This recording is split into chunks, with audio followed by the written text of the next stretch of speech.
Salut à toutes et à tous, amis pêcheurs et passionnés de nos magnifiques lacs et rivières. Bienvenue sur ma chaîne pour notre rendez-vous hebdomadaire. Tant attendu, le pronostic de pêche. Aujourd'hui, on va décortiquer ensemble les conditions pour la semaine du 15 au 21 septembre 2025.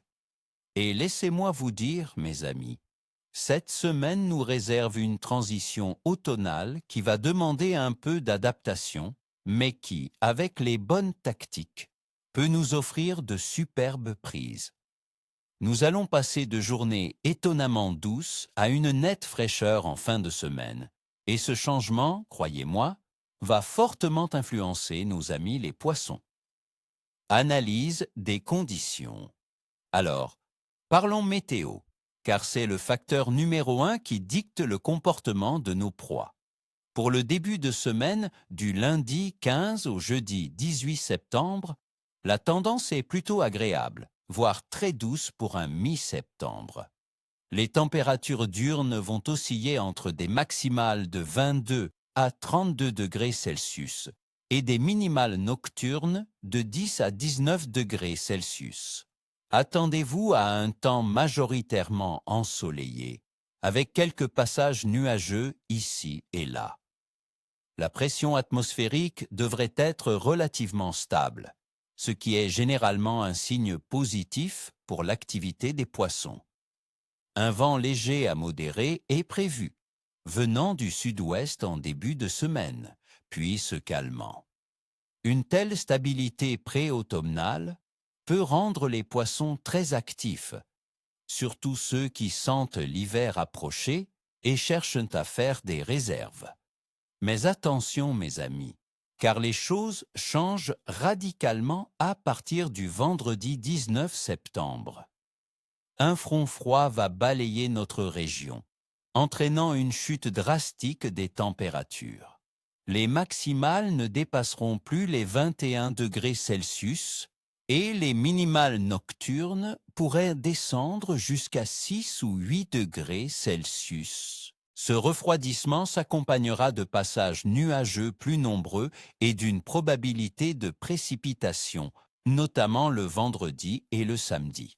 Une baisse de pression est à prévoir avec l'arrivée du front, suivie d'une remontée avec l'air plus froid. Ce genre de changement brutal peut rendre les poissons apathiques et les faire plonger en profondeur, surtout s'ils ne sont pas habitués à ces conditions.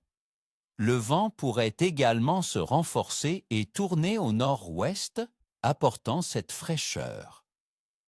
Passons à la température de l'eau, un élément crucial en cette saison de transition.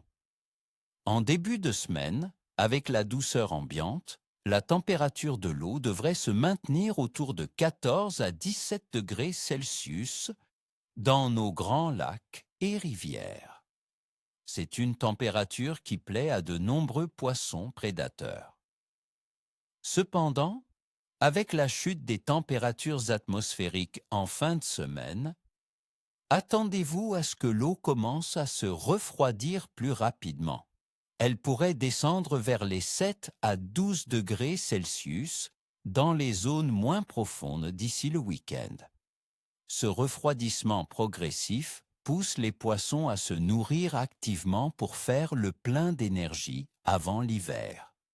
Ils quitteront les profondeurs estivales pour chercher de la nourriture sur des plateaux ou des cassures moins profondes, là où l'eau est encore un peu plus chaude, ou là où le fourrage se concentre. Et la Lune dans tout ça. Pour cette semaine, la Lune nous offre une belle évolution. Le début de notre période de pronostic, le 15 septembre, se situe après le dernier quartier de Lune qui a eu lieu la veille, le 14 septembre, à 12h32. Nous allons donc traverser une phase de croissant-décroissant tout au long de la semaine, pour atteindre la nouvelle lune le dimanche 21 septembre à 21h54. Selon les croyances populaires des pêcheurs, la période de nouvelle lune est souvent associée à une forte activité des poissons, surtout les prédateurs. La faible luminosité permettrait aux poissons de fourrage de se montrer plus audacieux, entraînant les prédateurs à leur suite. C'est une période de renouveau et parfois de frénésie alimentaire. Le croissant-décroissant est une période de transition qui peut être bonne, préparant le terrain pour la nouvelle lune. En ce qui concerne l'activité générale des poissons, septembre est un mois fantastique pour les carnassiers. C'est le début de ce que j'appelle le genre d'automne pour beaucoup d'espèces. Ils sentent que les jours raccourcissent et que l'eau se refroidit, ce qui déclenche un instinct de survie pour stocker de la graisse avant l'hiver. Le doré, le brochet, la perche chaude et le bar rayé sont des espèces particulièrement actives à cette période. Certains salmonidés, comme le touladi ou l'omble de fontaine, peuvent commencer leurs préparatifs de frai vers la fin de l'automne, mais leur activité alimentaire peut être ralentie ou très localisée durant cette période. C'est donc le moment de cibler les espèces qui se nourrissent agressivement. Pronostic par espèce et tactique. Maintenant, passons aux choses sérieuses. Quels poissons cibler et comment les attraper?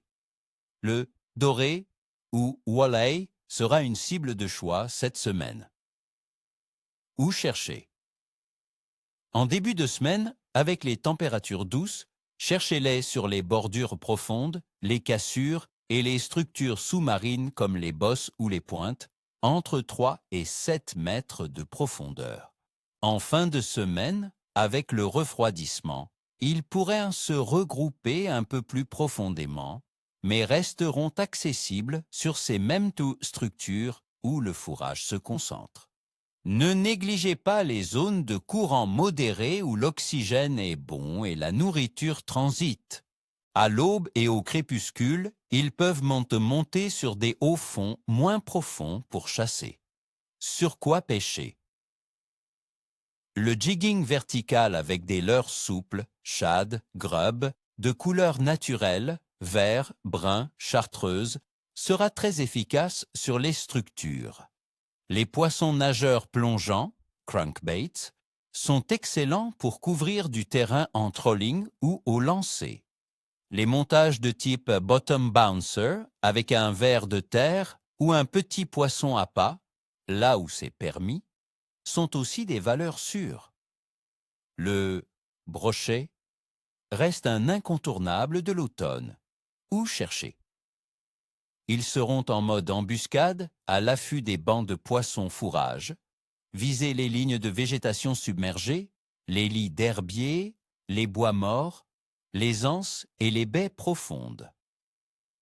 En début de semaine, les zones un peu moins profondes et ensoleillées peuvent être productives. À mesure que l'eau refroidit, ils se repositionneront le long des cassures et des structures plus profondes, mais toujours à portée d'une zone de couverture. Sur quoi pêcher? Les spinnerbaits sont excellents pour couvrir du terrain et provoquer des attaques réactives.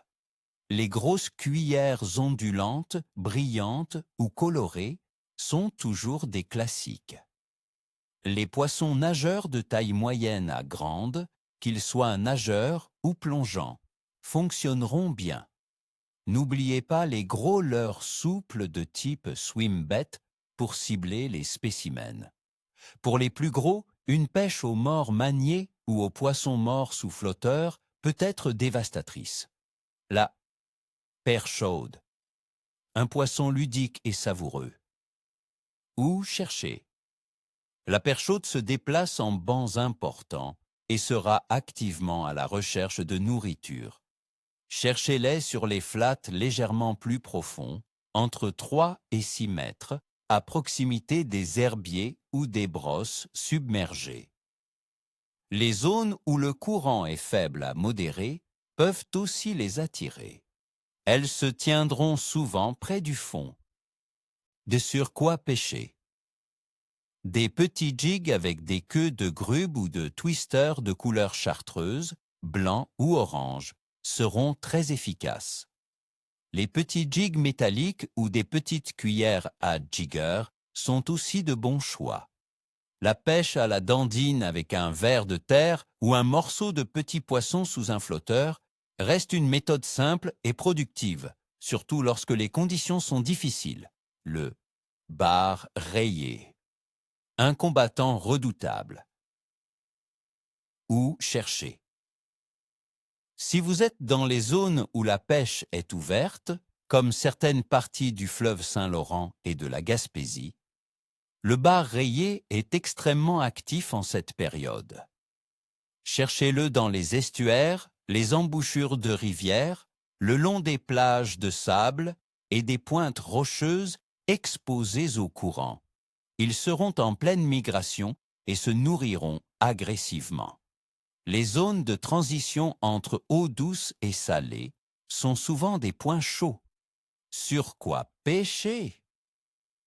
De gros leurres souples de type shad, montés sur des têtes plombées lourdes pour atteindre le fond dans le courant. Les leurres de surface, poppers, walk the dog, peuvent donc provoquer des attaques spectaculaires, surtout tôt le matin ou en fin de journée. Les poissons nageurs de grande taille imitant le fourrage local sont aussi très efficaces. Si la réglementation le permet, la pêche à l'appât vivant, maquereau, harengue, est souvent la meilleure option. Pronostic par jour. Et maintenant, le détail jour par jour. Lundi 15 septembre.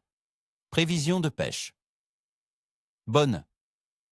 Avec un temps ensoleillé et des températures agréables, maximales autour de 23 degrés Celsius à Montréal, 20 degrés à Québec, la pression stable et l'eau encore relativement chaude, les poissons devraient être actifs et se nourrir en surface ou à des profondeurs intermédiaires. La transition de la Lune vers le nouveau cycle est souvent positive. Tadé, les mardis. 16 septembre. Prévision de pêche. Bonne. Le temps reste ensoleillé et se réchauffe même un peu, jusqu'à 26 degrés Celsius à Montréal, 22 à Québec. Profitez de cette stabilité. Les prédateurs seront à l'affût. C'est une excellente journée pour cibler le doré et le brochet.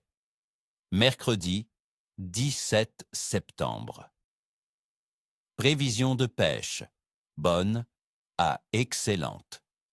C'est potentiellement la meilleure journée de la semaine, avec des températures qui pourraient atteindre 30 degrés Celsius à Montréal ou 24 à Québec. Un ciel partiellement nuageux et une pression toujours favorable. Les poissons devraient être très actifs avant l'arrivée du front froid. C'est le moment de tenter votre chance avec les gros leurres pour le brochet ou de chercher les bandes dorées. Jeudi 18 septembre. Prévision de pêche. Moyenne à bonne. C'est la dernière journée de chaleur, jusqu'à 32 degrés Celsius à Montréal, 24 à Québec, avant le changement, mais la pression pourrait commencer à chuter doucement, annonçant le front froid. Il peut y avoir un préfrontal beat où les poissons se nourrissent frénétiquement avant le mauvais temps, mais certains peuvent déjà devenir capricieux. Soyez attentifs aux changements de comportement. Vendredi 19 septembre.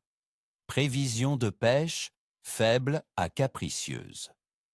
Grosse chute de température. On passe à 21 degrés Celsius à Montréal, 19 à Québec.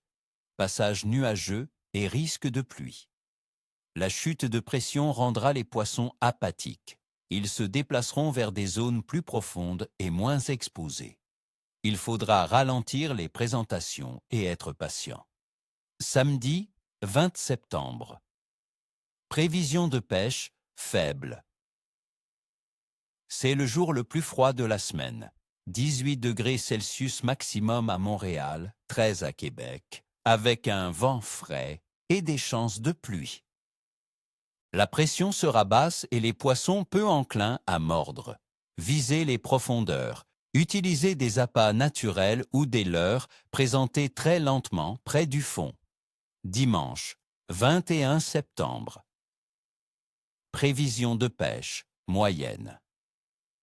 Bien que les températures restent fraîches, 23 degrés Celsius à Montréal, 16 à Québec, la nouvelle lune peut stimuler une certaine activité. De plus, la pression devrait remonter doucement après le passage du front froid. Les poissons pourraient commencer à se réactiver, surtout en fin de journée. Concentrez-vous sur les zones profondes ou les structures abritées. Conclusion. Voilà, mes amis, notre pronostic pour la semaine du 15 au 21 septembre. Une semaine de contraste, mais qui promet de belles opportunités pour ceux qui sauront s'adapter aux conditions changeantes.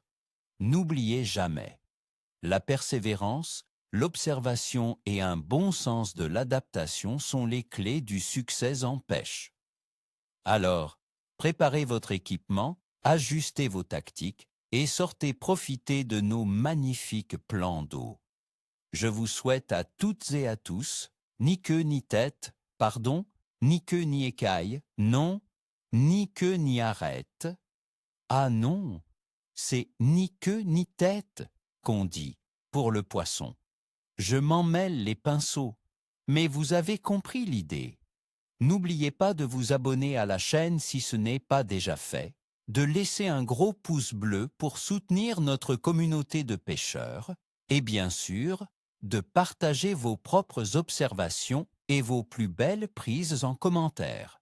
Sur quoi avez-vous pêché la semaine dernière? Quels sont vos plans pour ce week-end? Partagez vos petites astuces, on apprend toujours les uns des autres.